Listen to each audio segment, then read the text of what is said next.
네, YTN 뉴스 FM 노영의 실바세 아침 2부 시작했습니다. 여의도 촌철살인 더불어민주당 민병대 의원, 자유한국당 김용태 의원과 함께하고 있는데요.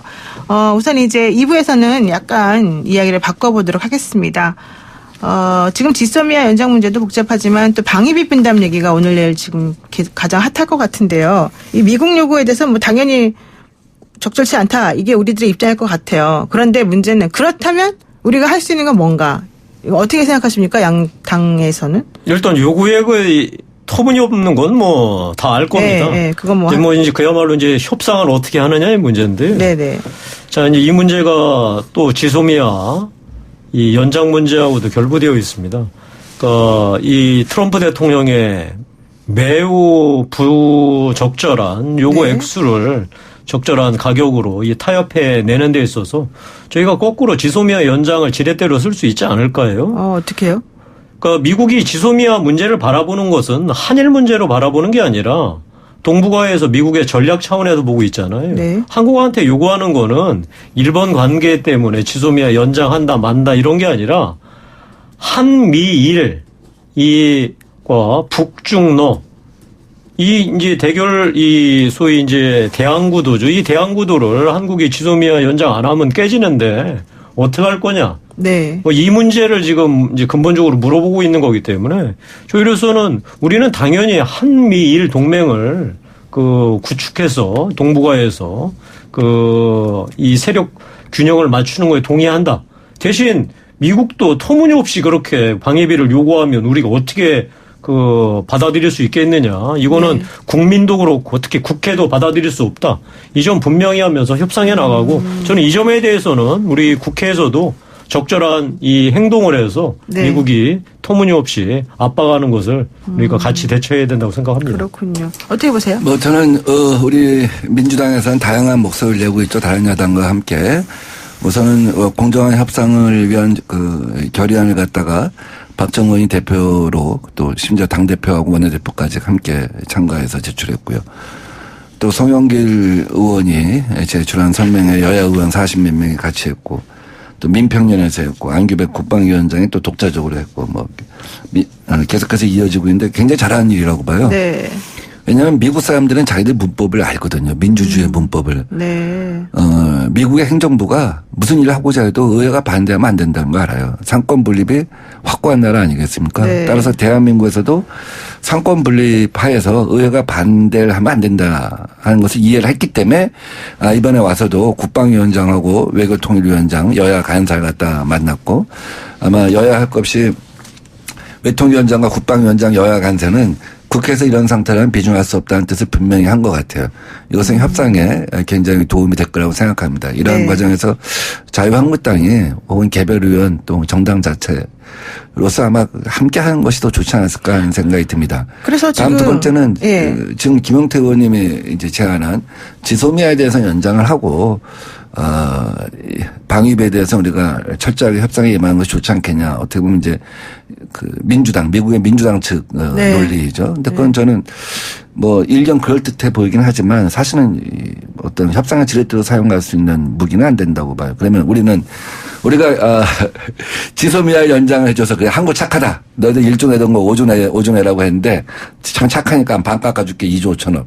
그럼 일본은 뭐가 됩니까? 일본은 2조에서 10조로 했는데 그러니까 일본은 지소미아 그러면 한국을 깎아주면 일본도 깎아줘야 되네.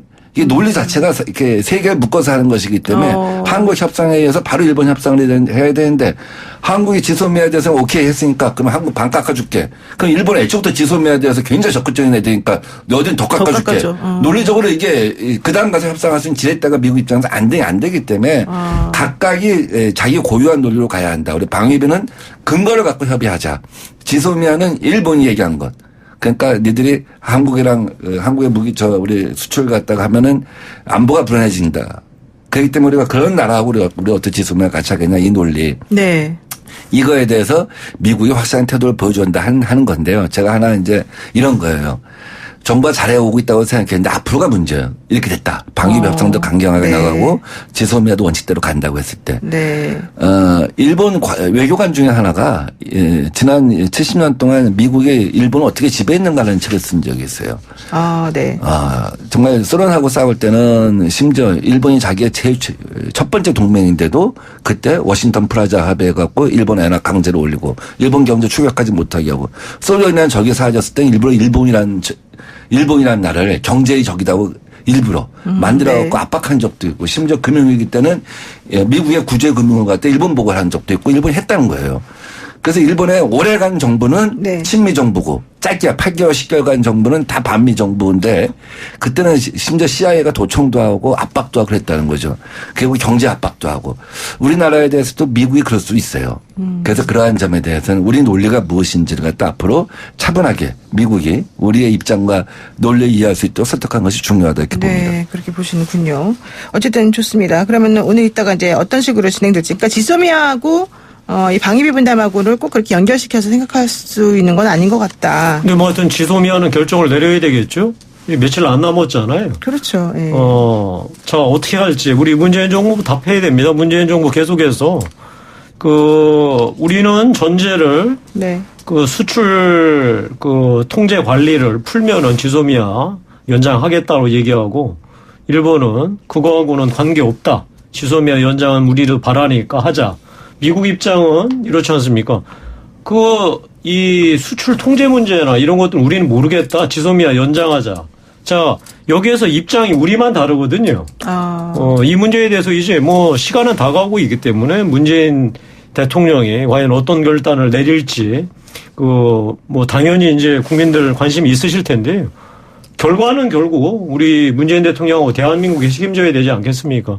하여튼 이 문제, 경제 문제와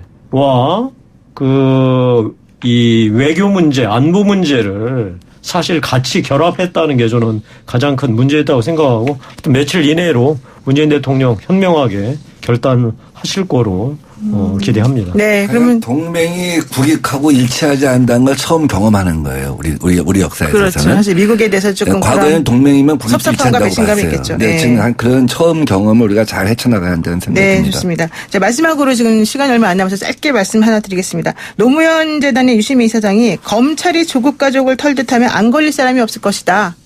조국 사태를 통해서 우리 모두는 언제든 구속될 수 있다라는 걸 깨달았다. 나는 검찰이 참 무섭다. 이제 이런 얘기를 막 했단 말이죠. 이거 어떻게 생각하세요, 두 분? 근데 이 조국처럼 정의의 사도인 양 떠드는 사람도 네. 결국은 조국처럼 구속될 수 있구나. 이런 걸 거꾸로 알려준 게 아니겠어요. 다음에 유시민 이사장이 얘기해서 다 들어맞은 게 뭐가 있죠? 사실관계에 부합하는 게. 아니 이 증거 인멸을 증거 보존이라고 얘기하고 이 유시민 의원이 조국 일가 편들었다가 제대로 들어맞은 게 뭐가 있습니까? 아니 저는 제가 보기에는 지금 검찰 보고 황새 먹이잡이 얘기한다는데 거꾸로 유시민 지금 이사장이 얘기해서 하나라도 사실에 부합한 게 뭐가 있는지. 근데 아직은 그게 결정이 안 났고 이제 판결을 나야지만 되는 거 아닐까요? 네. 예, 그거는 그건 이제 검찰의 공소장에 대해서도 우리 조국 전 장관이 소환에 임하면서 묵비권을 행사한 이유가 전체적으로 틀린 사실이 너무 많아갖고 어떤 것은 인정하고 어떤 것은 부정하기 너무 힘들다. 이렇게 얘기하지 않았습니까? 이제 그런 정도로 지금 사실관계 다툼이 있는 거니까, 지금 유시민, 이사장이 지금까지, 논리를 펴온 것이 사실관계에 전혀 맞는 게 하나도 없었다고 하는 건 최종적인 재판 결과를 봐야 될 것 같고요. 다만 유시민 이사장이 일관되게 던지고자 하는 메시지, 이건 여기에 나와 있다고 봐요. 지금 이번 수사 과정에 있어서 검찰이 과거의 논법에서 한 번도 벗어난 적이 없다. 검찰의 논법이. 네. 네. 과거 우리가 비판해왔던 검찰의 행태와 스타일 이런 것들을 갖다가 어떻게 보면 압축하고 그런 것을 어떻게 보면 백화점이었다고 보였기 때문에 이런 것을 계속 지적함으로써 검찰 개혁의 동력을 놓치지 않아야겠다. 이런 생각이 아닐까 봅니다. 예, 알겠습니다. 오늘 말씀 여기까지만 들어야 되겠습니다. 어쩔 수가 없겠습니다. 지금까지 더불어민주당의 민병대 의원, 자유한국당의 김용태 의원이었습니다. 고맙습니다. 고맙습니다. 감사합니다. 아이고, 죄송해요.